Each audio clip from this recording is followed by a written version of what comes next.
Hello YouTube, this is round 6 of the North American Open. It is only a slightly higher quality game than the last one. I was playing National Master Shinazeng. She might have a FIDE title, I don't know. She probably does. I've played one other game with her years ago. I don't remember the opening. I think it was a BOGO and I was black and I won, but I don't really remember the game. I had that going for me that I've beaten her before, and that's usually like a really good sign. Because like the more times you beat someone, like regardless of skill or strength, like the more likely you are to beat them again. My prep was 10 minutes long, and it was based on this. So I saw that she played this semi-Slav triangle, whatever. I prepared the move G4 in this position. And by prepared it, I mean I saw that it was a move and was like, I mean, she probably won't play this exact way, but like that would be really cool if I could play G4. I briefly looked at what happens if knight takes G4, blah, blah, blah, played through like a few games, and I was like, yeah, that's all the prep I need to do. And to my surprise, that's exactly how the game went. So Queen D3 takes B5, Queen D3, A6, G4. The main move here is E4, and that's like, it's fine, you know. But I like G4 a lot. So the point is obviously that if knight takes G4 with G1, knight F6, the bishop is very hard to develop. The king's going to be stuck in the center. I'm going to have a big center, and you're going to just have like no development. And I'm going to try and make up for the lack of a G-pawn with lots and lots of piece activity. And that's my system. On move 8, let me make sure I get this exactly right. So when I played G5, I had 77 minutes left. Or not G5, she played Bishop B7 here, which wasn't one of the moves I looked at. And I thought for a long time about like Bishop G2 or G5, and I decided G5 made sense. Knight D5 was the obvious response. And then I just kind of whipped out E4. And this was based on the fact that I thought these were the moves I considered in this position. I thought here I can just go Queen E2, and I thought my position was extremely good here because this is a threat. Pretty unclear what she's supposed to do about that. I guess C5 is forced. Bishop E3, put a rook on D1. I don't know, like it looked good to me. Didn't consider this move though. And when she played it, I was like, well, I wasn't doing well psychologically. I was pretty pissed off, if I'm being honest. I think instead, knight takes D5 was the other move I was considering, because like if she has to take with a pawn, bishop dumb, that's my system. I don't know what pawn, probably this pawn. And then I play bishop F4, rook C1, and I have C-file.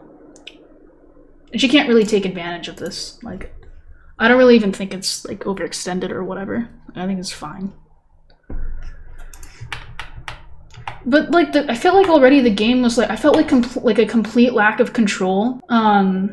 Because I was just like, how am I so stupid? Why do I not consider why do I just not consider moves?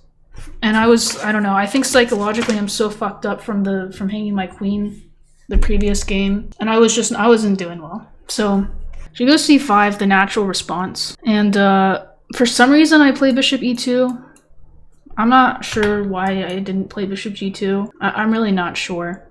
There was probably some reason. I don't know. Like I don't think bishop E2 is bad, but like, I don't really remember why I did that, because bishop G2 is like the more natural move. And then she played this move, C takes D. And the real reason I was so depressed about this line at this point after knight takes C3 is because I saw that if I take on D4 now, she goes knight C6, and like, how do I prevent knight B4? Because if she plays knight B4, I have to play queen B1 to hang on to my pawn and not hang like a fork. And that looked pretty awful to me. I didn't like it. Apparently I can play A4, and I'm like a little bit worse. But like, this is practically an extremely difficult position to play. Like, the moves that I'm gonna have to find in order to defend all these horrible weaknesses is like insane. I just hate this. Like, I don't even want to look at it. So I came up with a move that was definitely creative and based on complete bullshit. And I knew at the time it was based on bullshit. But she already was not managing her time well at all. When she played c takes d, that was move 12, and she has 37 minutes left. She has spent almost an hour in the first 12 moves. So naturally, I spend like 8 minutes calculating some bullshit, and I play knight e5. And in my head, I'm like, this isn't really working, but it seems necessary. So number one, obviously, she cannot play d takes c because I take on d8 and I take on f7. So it is an intermezzo.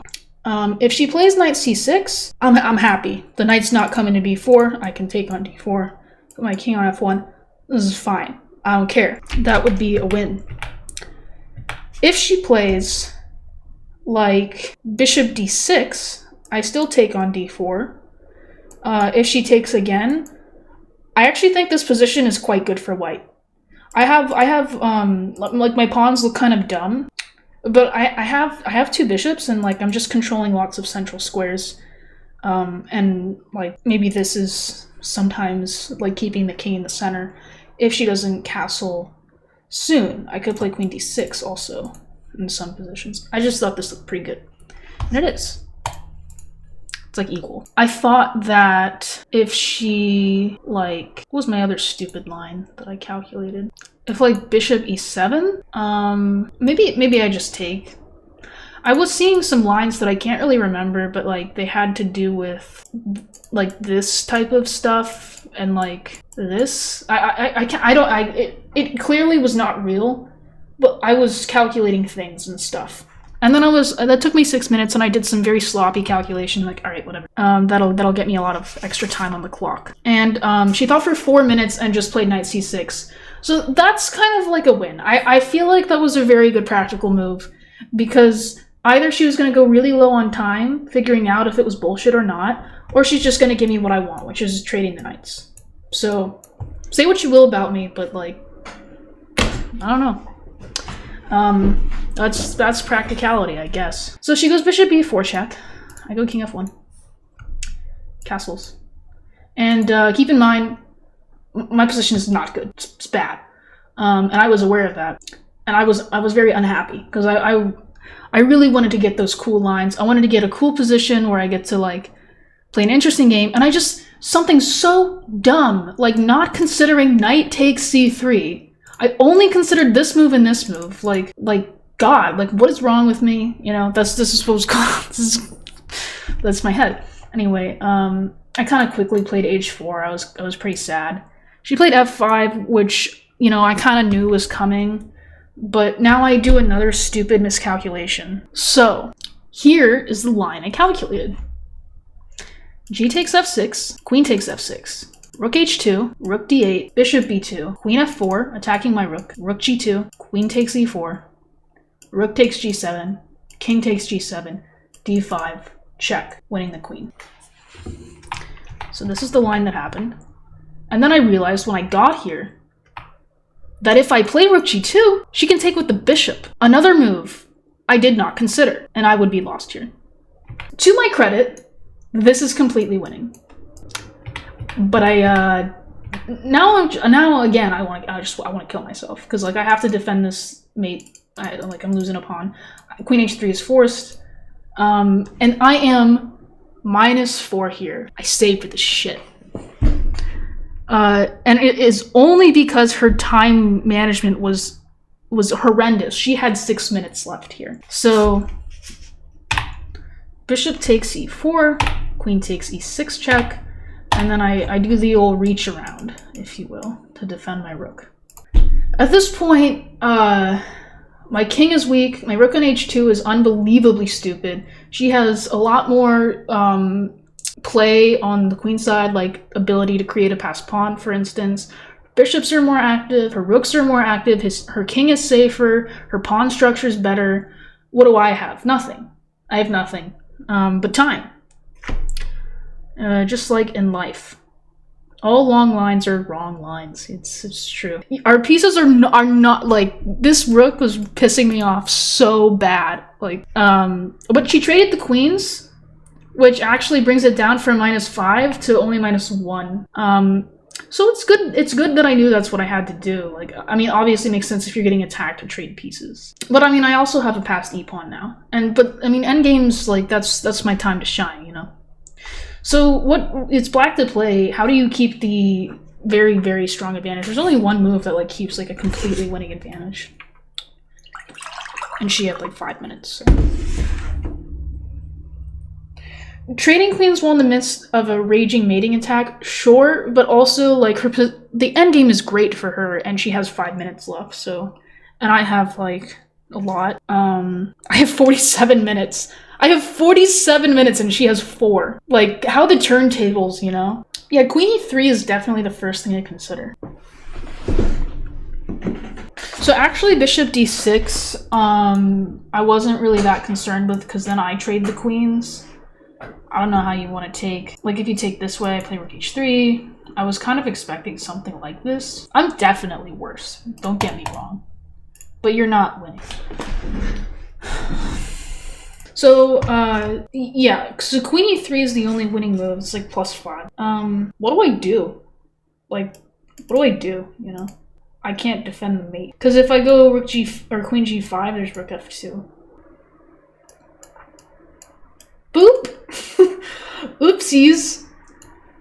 Oops, you know, like, God.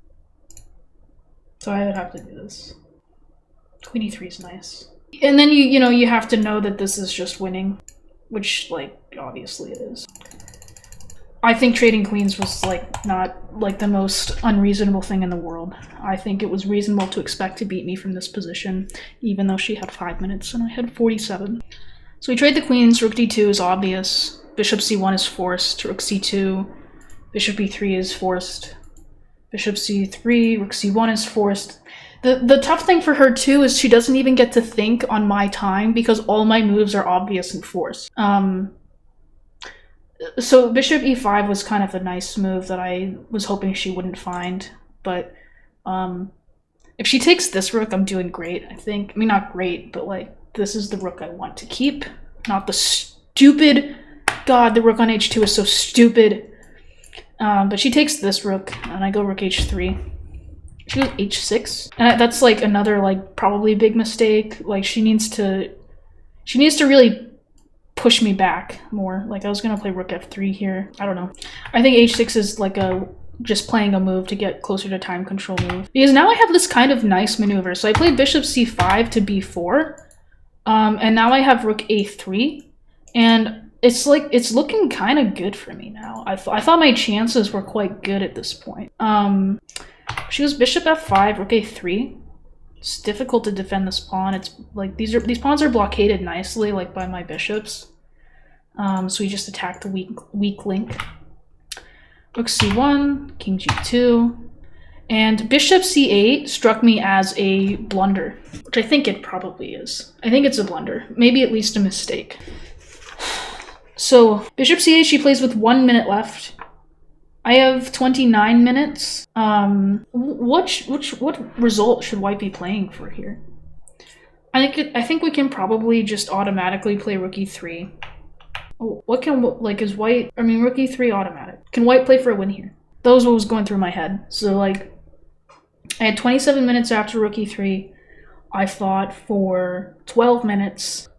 Couldn't find anything. Like, I tried, and it really felt like I should have something, and I just don't. So the obvious continuation, rook e8, king h7. I could have played all these moves instantly without thinking, but I was really trying to find some sort of nuance along the way that, like, gives me winning chances. And the best I could come up with, this is the best computer line, but like bishop takes f5 and rook e6 was the best I could come up with. She goes bishop d4, and I take on a6, which is best. This is a draw, but like I was like, God, like let me win. Bishop e1, and she plays, like, she's securing the draw. Like b4 is she's trading the bishops, and it's a draw. There was nothing I could do at that point, and we just agreed to a draw here. But I did just, like, intuitively, like, my brain was just like buzzing after bishop c8. I was like, you can win this. I can't, but like I was very frustrated. I felt like I missed something and there was just nothing there. So, I mean, draw is a great result from the horrible position I had. So, I didn't do anything special. I just played the most obvious moves quickly, and honestly, the way she managed her time reminded me of me like 6 to 8 months ago. So yeah, I don't know. Maybe she struggles with perfectionism or something. It's usually the culprit with that type of time management. But yeah, that's it. That's it for that one. T.